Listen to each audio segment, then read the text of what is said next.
We were talking in the last vlog about low back pain, and we talked some non-specific areas. But let's now come to the specific sources of pain.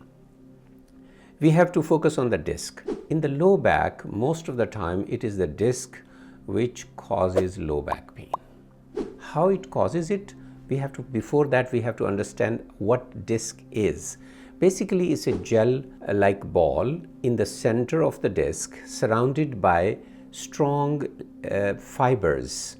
We call that annulus fibrosus. Now, these fibers are very strong, but they are deficient in its back part. That's why whenever there is a trauma to the disc, whether it's from the front or the side or the back, that gel-like material goes into that weaker part of the fibrosis, and as a result it either bulges or herniates. So since the lower part of the vertebrae of the spine are actually the weight-bearing area of the body, so there is more stresses and pressures, and then this disc, which we call basically the gel-like material surrounded by the ligament, continues to be weaker and degenerated. The water inside the gel keeps on decreasing, and as a result this disc becomes weak. Since it's an avascular structure, that means there is not much blood flow to it. If there is an injury, it cannot be healed. If the fibers are torn because of certain movements and certain weightlifting activities, they are not going to be reformed, restructured, and as a result those weak areas keeps on adding and accumulating, and when there is a sudden trauma or fall, this gel-like material can herniate out of its boundaries. So when it comes out of its boundaries, then we call it disc herniation. So this disc herniation can cause inflammation over the nerve root. That's one thing. The other thing is small nerves and small vessels can ingrow on the back part of the disc, and then the disc itself can become the source of pain. So disc can become source of pain in two ways. One is chronically it is degenerated, and as a result between the two vertebrae the space is narrowed down, and that changes the whole mechanics of that area, and the pressure is more on the back facet joints. So this is one way for the disc to cause the pain. The second is that the disc herniation can cause inflammation over the area in the epidural space. That is a potential space between the vertebral bodies, the bony part, and the nervous part. So that potential space, there are different structures traversing through that area, and it can cause inflammation there, and that becomes source of pain. So these are the two ways disc can cause source of pain. How we treat specifically this thing? Well, the first thing is let the nature work. Most of the time, whenever there is an injury, whether it's from inside or from outside, the healing system of the body takes care of it. The problem is that our healing systems are also compromised, again because of the things we do in our daily life. Our eating, our sleeping, our relations.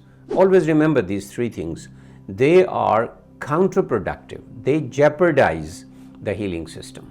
So the natural healing system nowadays do not occur optimally. So we have to, whenever this kind of pain starts coming to you, immediately look at those areas and try to fix them. But this will not change the whole thing.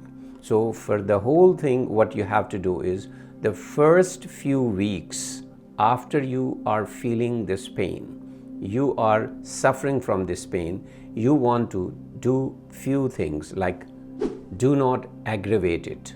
So relative rest. That doesn't mean that you lie down on the bed and don't come out of the bed. That will actually make you more vulnerable to this disc problem. Rather, few days of little relative rest, and then you start working on some exercises. So this is the first 4 weeks kind of physical therapy, I call it. But you can use any other maneuvers like, little chiropractic maneuvers are okay, some pain medication to help you break the pain cycle so that you can optimally function. But if after 4 to 6 weeks of this so-called conservative therapy, you are not better, then we are going to do some advanced imaging studies. The imaging study, which is the gold standard, is MRI. So MRI will give us an idea how much disc is injured, how much it has herniated, and then it is possible that we might do an electrodiagnostic study. It may be very obvious that this is the source of your pain and you may not have to do any other test. Based on these tests, I will prescribe some injections, and we will talk about these injections in a separate vlog because the injections people fear a lot. So in the next, we are going to talk about these injections.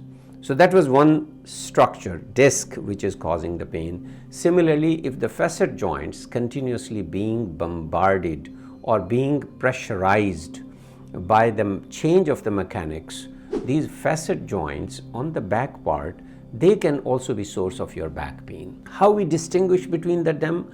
Well, if the membranes inside the spine they are inflamed, you can do some maneuvering and you can find it out clinically whether it is the nerve root which is involved. Moreover, the bending forward will be more painful than bending backward. So there are soft signs and symptoms which can give you a little clue. However, the MRI will give you a better clue which one is the problem.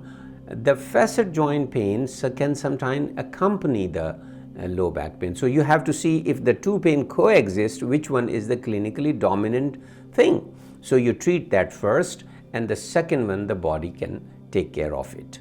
So again, the facet joint, the best way to treat facet joint is doing a facet joint injection, or the nerves that is going to the facet joint, you block that, and in this way you diagnose whether the source of pain is facet joint or the disc, and then you do some intervention.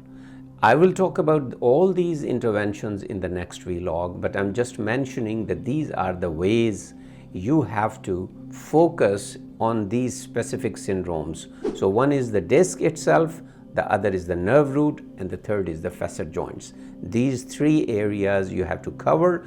Once you have decreased the pain by focusing on these three areas, still a lot of work has to be done. Don't leave here, because if you leave here, the chances are you are still vulnerable in a future episode of low back pain. So don't stop if your pain is better and you say, okay, I'm all better now. I can go to gym and do activities. I can do all kinds of things. Not yet, sir. You have to still rehabilitate your core body. You have to still strengthen the muscles. You have to still do some stretching so that you are no more vulnerable to low back pain, and you can compensate for the deficiencies in that area by focusing on the areas of which are not directly involved but indirectly involved with your immune system, your healing, and your biomechanics.